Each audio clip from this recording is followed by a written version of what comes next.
Wondering what's next in your business or personal life? Welcome to Success to Significance, Life After Breaking Through Glass Ceilings, a podcast dedicated to helping you with all of life's challenges, discoveries, and opportunities. Whether you're seeking a new career, retirement, or simply wanting to make an impact in your community or the world.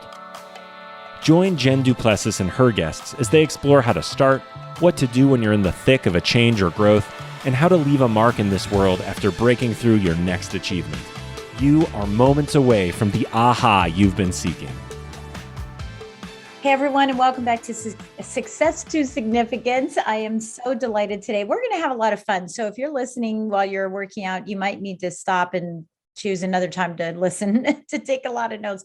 But we're going to have so much fun because my guest today is Erik Swanson, and there's a real fun story behind how I met Erik, and we'll share that. We'll share that here in a minute. But Erik is the CEO and founder of Habitude Warrior, and we're going to talk about that as well. He is a 10-time, maybe is it 11 now, 11-time #1 bestselling author, 13.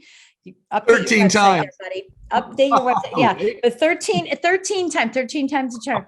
13-time #1 best-selling author. He's a TEDx speaker as well. He's a success attitude coach, and that's kind of unique and different.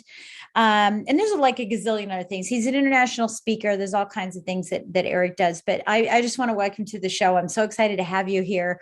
We're recording this at night. I'm starting to run out of puppy gas, but I can bring it. I can bring it. I swear I can bring it. Wait, I want to introduce you. Wait, pass me here. Where's my mic? Okay, here we go. Pass me the mic. Okay. Oh, yeah. So I want to introduce the one and only, the amazing Jen Du Plessis. I got to tell you, Jen Du Plessis is rocking. She is like changing people's lives. You should read all of her books. She's amazing. Back to you, Jen. Back to me.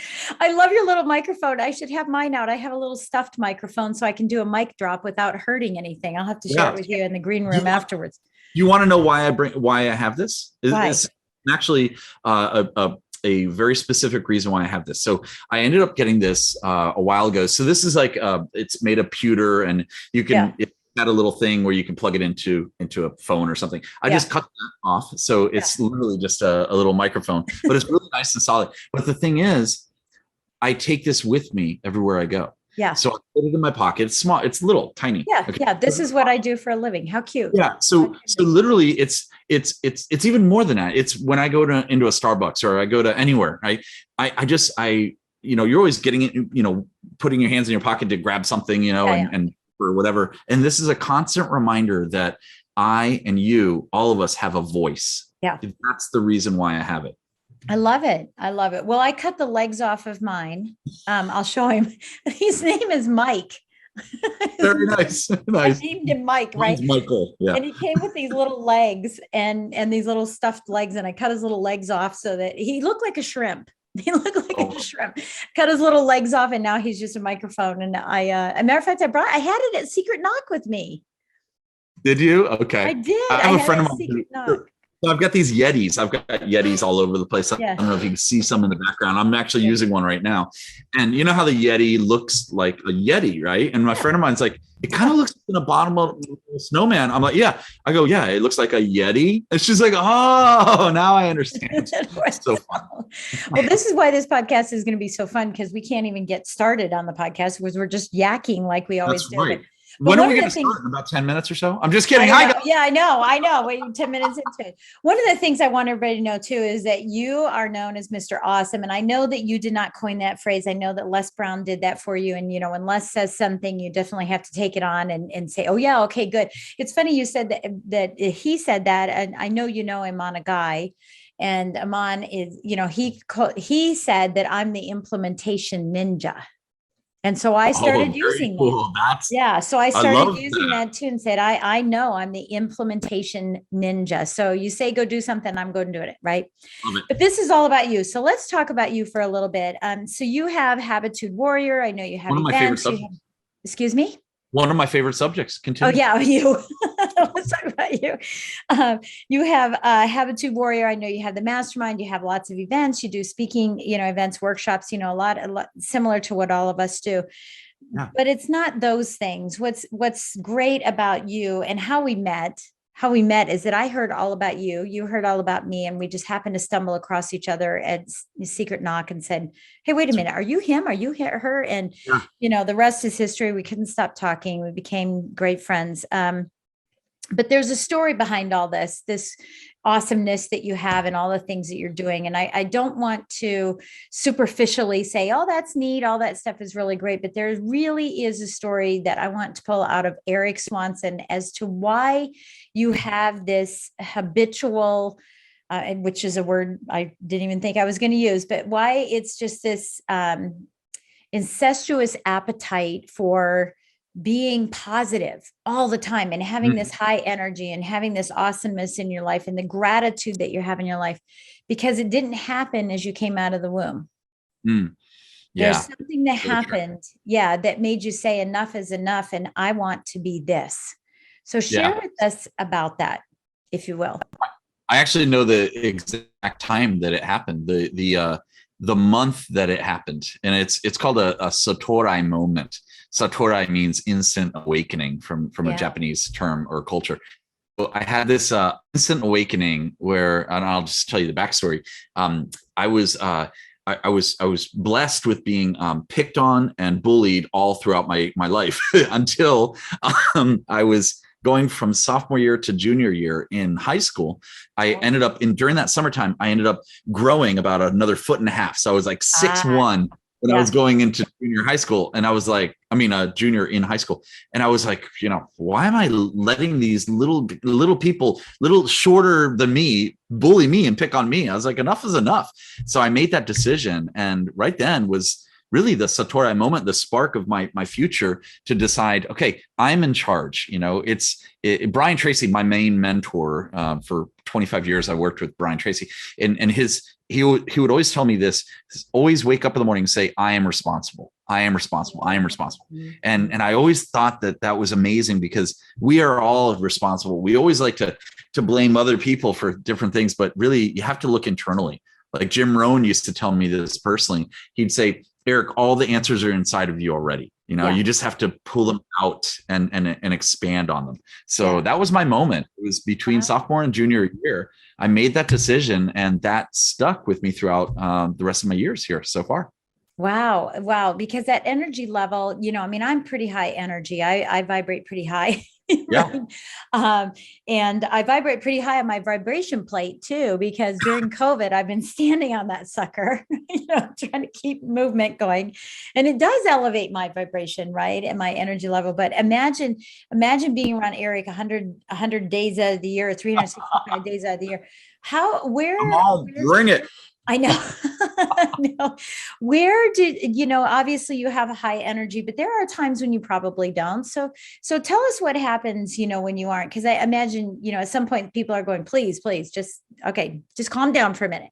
Right. Yeah. But what circumstances put you in that? Or is there a side of you that is more quiet and more intellectual, right? And not so much on? Tell us a little bit about those situations and what you gain personally from being in those situations, because I'm sure there's some growth there.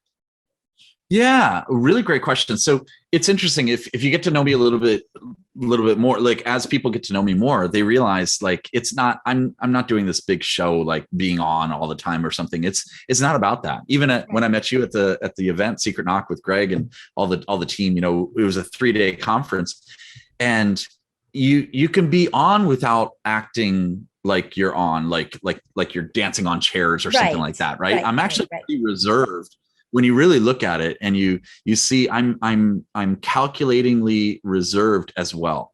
And the interesting part is this: I learned this early on. That my father told me this. Okay, so I just recently lost my father a few years back, and he used to tell me this. He goes, Erik, as human beings, we don't have to be on all the time. It's okay to have a bad day. And I was like, you're right. Absolutely. He would teach me to allow myself to have that permission to really be human, right? And be and enjoy being not in a great mood all the time, because you have to have the valleys to have the peaks as well. Yeah. So what I decided to do was there's a philosophy that I have, and it's called the power of 8. Okay. So the number 8, and it's real simple, Jen. What I do is this, if something happens to me, like negative or bad, or, I stub my toe or I drop my coffee or whatever. An email that just kilters something. you. Yeah. Somebody sends something, right, or somebody,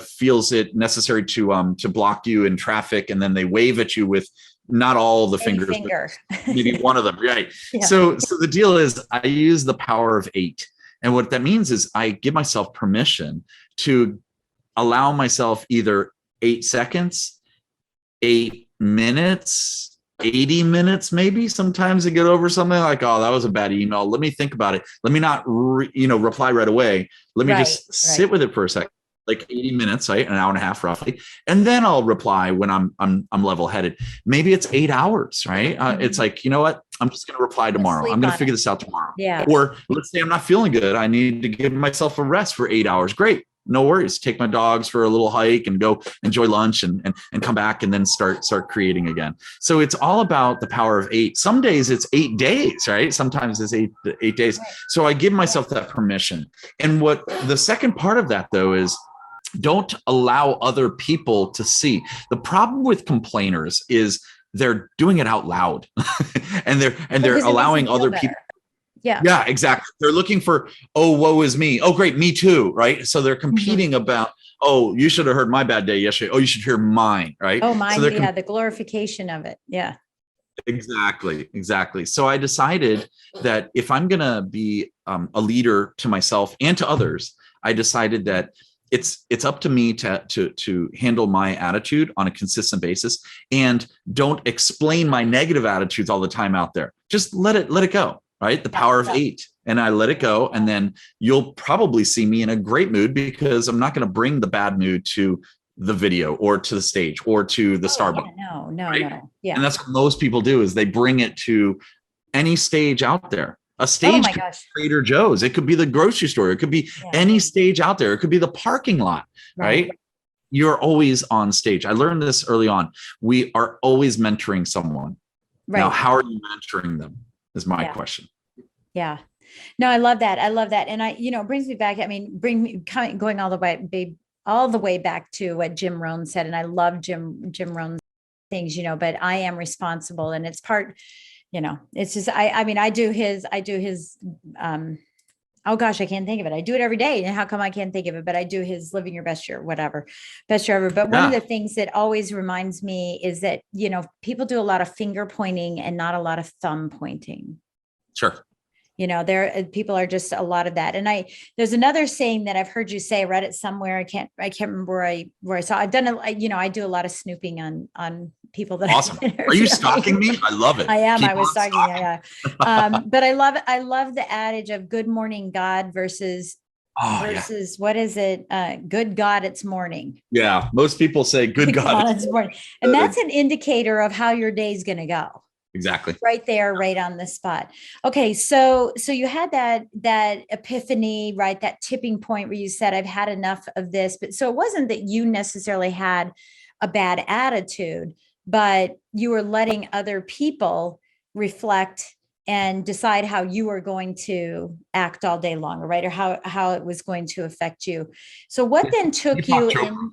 Deepak Chopra used to say this. Deepak Chopra would ask us, like, how many of you are allowing other people to rent space in your mind and they don't even charge them rent for it? Right. So you're allowing people to just be in your mind, it's like instead squatters. They're squatters, right? You're squatting in my mind. Don't let them squat in your mind. Exactly. Yeah. I think that's really good. So I just want to continue along this linear path. So you made a change, you obviously had this change that happened in your life, and you went to college, and you had the best attitude that you could possibly have every day. But what really brought you, and I already asked you this question, so I already know the answer, but what really brought you into the world of, self-improvement, speaking, coaching, that type of thing? Yeah, great question. So interesting you say about college. So college is fun, or university. I went to university, and then they asked me to leave. So I left, and because that was a lot of fun. And and it's interesting because I never finished my college career, or college education, but I've had more education than most people. And Right. it's interesting enough, I've had the pleasure of like speaking to Harvard University and a lot of different universities on the attitude and habits that it takes to be successful. It's interesting how you cannot finish school yet you're still speaking to schools. It's so interesting.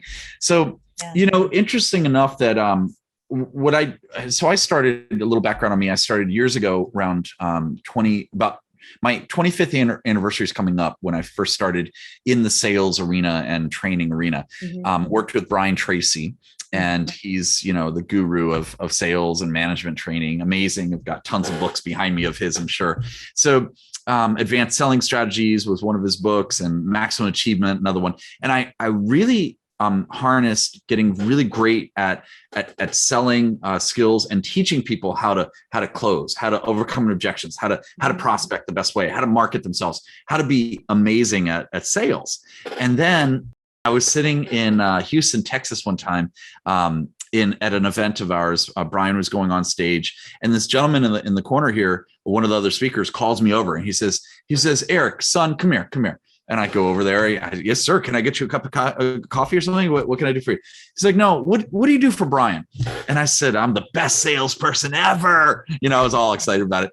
And he goes, And he's got his legs crossed. He's like this, the tea kettle. The rocking chair. Yeah, exactly. And if you know who I'm talking about, oh my gosh, like you can imagine exactly the way he's sitting, this gentleman. And he was about 74 at this time, something like that. And he goes, and he looks at me, he goes, "What do you really want to do?" That's what he asked me after I was like, "I'm the best salesperson ever." He goes, "What do you really want to do?" So I thought about it, and I went away, and after a couple of different breaks and lunch, and I came back, and I said, "Mr. Rohn, Jim Rohn, I figured it out, sir." And he goes, "What's that?" And I said, "I want to help people and myself with my habits and my attitude." And he said, "You should put that together." And literally, I put the word habitude together. So that was the genesis. That was the start of Habitude Warrior. And that was really what I decided to do, Jen, is, okay, enough is enough on teaching people how to sell and close and all that stuff. That's easy. What about teaching people how to be a better human being? Yeah. How about teaching people how to be a better habitude warrior, which is the art of your habits and your attitude put together. And then everything else goes down easier. It's like the Eat That Frog. I have a constant reminder right there. I love Eat That Frog from Brian. Yeah. So I keep a frog up there with Brian Tracy's frog, Eat That Frog. And it's all about, bite sizing, if you're going to eat a frog, you eat the biggest one first, and then the rest will go down easier. Yeah. So I decided to better me. There was a study years ago that they found out, like, we're in December now, we've got New Year's resolutions coming up, right? And everyone writes down, what was the top 10 New Year's resolutions? And I had these listed down, and you could probably guess a few of them right now, like lose weight, right? Stop smoking, quit your job was in there, right? All these different things, right? And be a better, all these different things. And number 10 was be a better person. And I was thinking, well, what if you just do number 10, then all the rest go down easier? Yeah, just reverse engineer. It's so funny you say that. In my office before I, left lending, and now I have my office here, I had a stuffed frog on my desk every day. I mean, he just sat on my desk, and that was my Eat the Frog every day, reminding me, eat the frog. I gave it to my grandson, so now he has it. But now he's eating the frog. Yeah, well, he's only 3, so he's just having fun with it, But I love that. I love that thought process there, And so let's talk about habits for a few minutes, because habits are something, as my specialty, my expertise is priority management, right? And time blocking and making sure you create habits. But for so many people, it's like a prison. Right? Creating habits is a prison. Oh, why would I want to do that at the same time every day? But, success is not sexy. Underneath all of it is a lot of work. How does someone start developing habits? And we've heard 21 days, 13 days, 28 days, it's just like all kinds of numbers that are out there. But how does one really start developing habits? Because in my opinion, and I know you'll answer this too, but in my opinion, it starts with mindset. Because you can't just have a habit and say, okay, I think I'll just have the habit and I'm going to stop drinking or stop smoking or lose weight or whatever the case may be. Where does it really, because this is your specialty, Where do we really start in creating good habits? So, okay. So I'm gonna call you out on two words that you used. And Okay. this will answer, hopefully will answer part of your question. It all does start with your mindset, but it also starts with your linguistics of how you're talking to yourself and how you're talking to other people. Mm-hmm. So you had mentioned prison. I would turn that into, and this is not me. These are words other right, people say. of course. Yeah. I would turn it into pleasure. So that's just one phrase right there. And then you said not sexy. I would say success is sexy. It is, so if we actually, it is, yeah. If we actually, it's almost like just training your brain to decide that these words are excellent. These are accepting words, abundance words. I'm such a mindset geek, I guess, about abundance. I love the abundance theory. And it's all about like welcoming and giving yourself, look at me, like I'm physically doing this. Like I'm allowing people, I'm allowing the universe, I'm allowing myself to allow the universe to come into abundance. That's why I literally, you guys are going to laugh at me, but I have a stack of $100 bills sitting on my desk right here. And I literally just like throw these around on Zoom calls. It's kind of funny because I get them back right there, right here. Yeah. Anyway, but it's all about abundance, literally. And, it doesn't matter about the money. It matters about your mindset. So the stack of hundreds, I probably have, I don't know how many thousands right here, but it's literally just, it reminds me, okay, you are an abundant individual, and anyone who surrounds themselves with me will reap those awesome, what I call borrowed benefits. And that's what the mastermind methodologies talks about. So getting back to your other question about habits, decide what you want to do. Here's the first thing you have to do. Decide what you really want. Okay. Number two is decide what you really don't want to have. So, and correlate those. And that's the key. Is a lot of people, we say, well, I don't want to have this anymore, but you don't replace it with a positive. So if you're just looking at the negative and trying to get rid of negative, you're going to still come into that trap because it's a comfort zone. And it's a known zone, right? Is how somebody else called it. A known zone is, it might not be comfortable, but it's all you know. So you're constantly having that, even though it's not really comfortable. You're hurting yourself. You're breaking your back every day. You're in a negative mood all the time. Well, that's your known zone. So you want to change it into an unknown zone, and it's going to open up so many more worlds, right, to you. So think about this when we tell our children, don't hang out with that crowd. Yet we don't give them another crowd to hang out with. So what happens? They gravitate towards that negative crowd again. So number one is really decide what you're looking for. And number two is what you're not looking for, and correlate those. So what I do is this, I'll grab a blank piece of paper and I'll write down 10 things that I don't want in my life. Yeah, exactly. And then on the other side, I'll write down 10 things I do want. And I'll start correlating those. And I use this as my friend zone. You know what the friend cleanse is? That's kind of fun. So every year, twice a year, I look at this and I say, all right, I'm going to put 10 names that I just don't serve me anymore. They're only calling me to borrow something, right? Or, whenever it's convenient for them, I put them on a list, right? And then on the other side, I put the what I call the elephant list. And that's the elephant list of who I want to talk to, who I want to meet, who I want to invite to my life. Like you and I know so many of the same individuals that are top notch, amazing. I mean, a lot of them are in my book lately, and just a lot of great leaders. And I had no idea I was going to be best friends with all these people. But guess what? I invited that in because I had their names on the list. And I said, you know what? I'm looking forward to meeting them sometime soon. And guess what?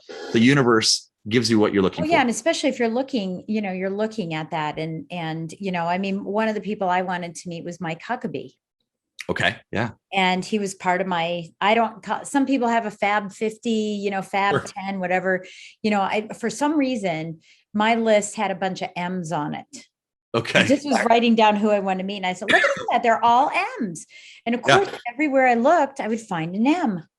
I would see M's everywhere. I'm like, what the heck are all these M's coming into my life for? And the next thing you know, someone says, well, I know Mike Huckabee. I can introduce you. And it is just kind of really interesting. Yeah, I do remember reading that someplace too. Not necessarily in your work, but in others, is that replacement. If you're going to stop smoking, then start doing something else. You don't stop smoking and start chewing tobacco. Right. Yeah. Let's get that right. You don't replace it with another bad habit. Yeah. You don't stop betting on the horses and then go to Vegas and bet on. Right. Right. I'm going to stop betting on the horses, but I'm going to go to slots. Yeah. So that's kind of interesting too. Okay. So let's talk about, you have a couple of things that you do every day. I'm going to let you talk about one of your acronyms, but there's another acronym that I stumbled across that you have that I'd like for you to talk about before we talk about the 3-letter acronym. Okay. So this acronym is NDSO. Yeah. NDSO. So tell us about this acronym. Here's one of my, so here's a dog tag that I have NDSO written on there. Let's see if I can hold it up. Bam, there it is. Boom. So NDSO stands for, actually, I'll just hold it right there. It stands for no drama, serve others. Yeah. NDSO. And the reason why I have this is my father just passed recently, a few years back. And before he passed, this really started coming into my mind.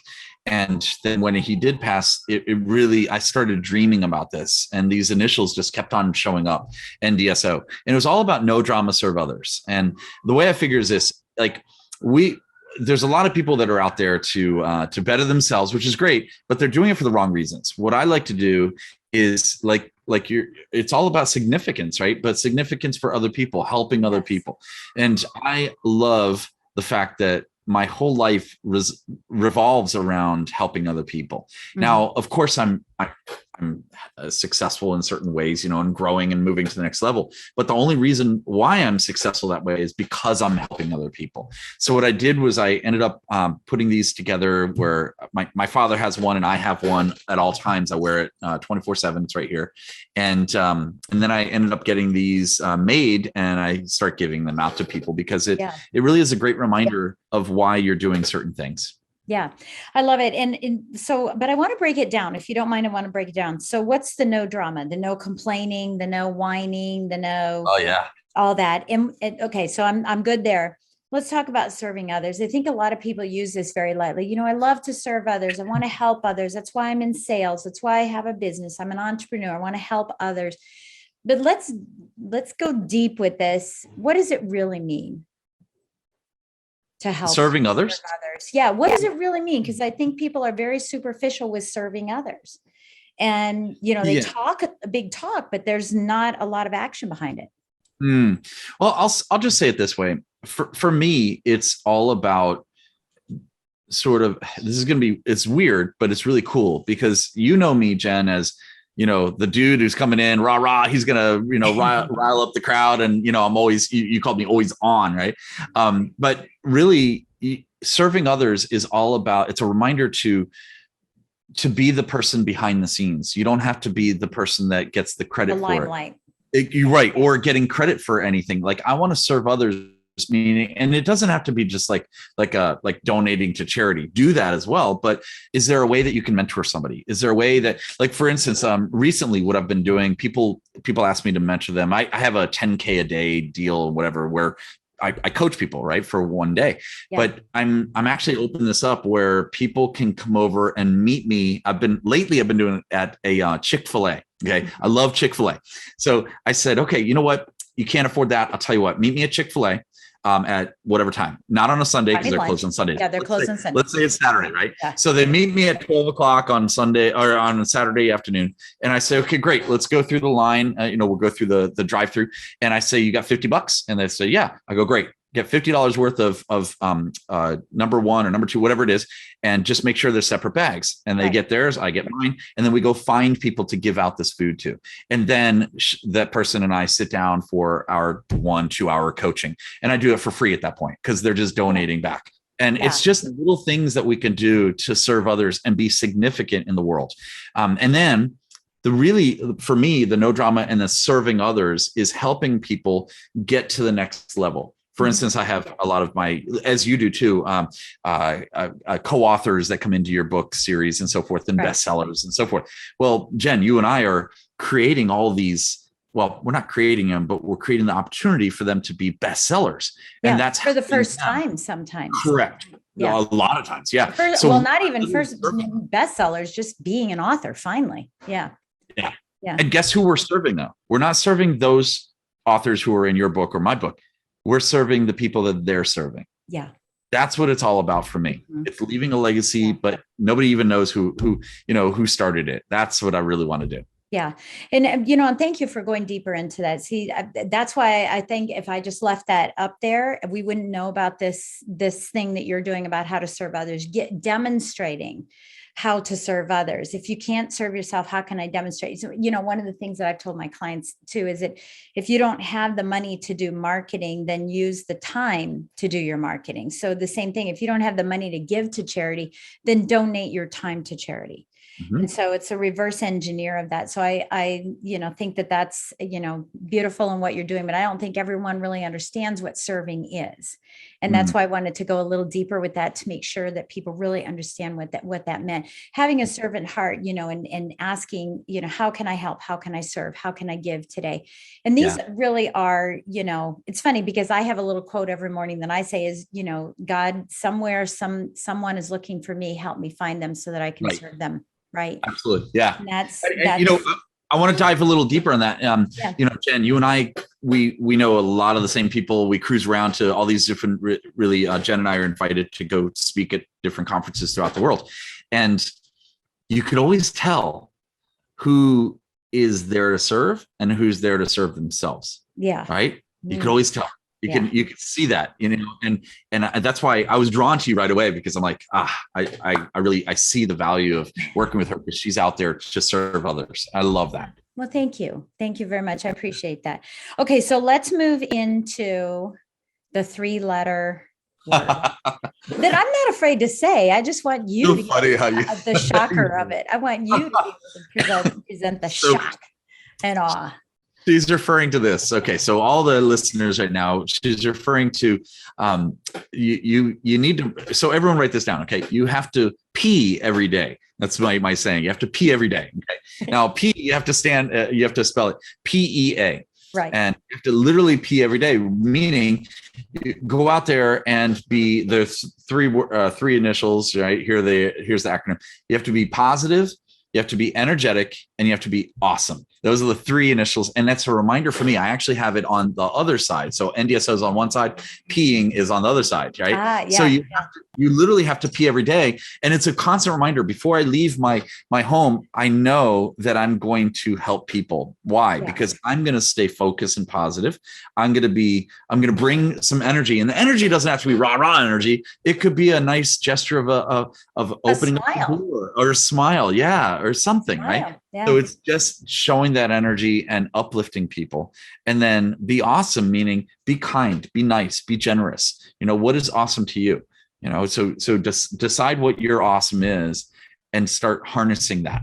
So at the end of the day, I know for a fact that when people are like, oh, you're going to meet Erik, great. They know they're going to have energy, they're going to have positive notions, and they're going to have an awesome time no matter what. Right. So let's do that. What are you doing? And bring that to the next level. Yeah. Someone's going to come out with an acronym of poop. I hope not. Let's hope not. No, they are. That's me. I can just say whatever I want. It's my podcast. Right? I should have. You do that. You should poop every day. Be positive, have opportunities. Yeah. Oh my gosh, that's so funny. So let's end our time, because we're coming up at the end of our time. So you've got a series of books coming out. Tell us a little bit about the series that is the 13 Steps to Riches. It's called Impact. It's here it is right here. It's holding up your book. Yes. That's the book you need to be in right there. This is the one. Yeah, we have volume 2 coming out. I want to look like you, by the way.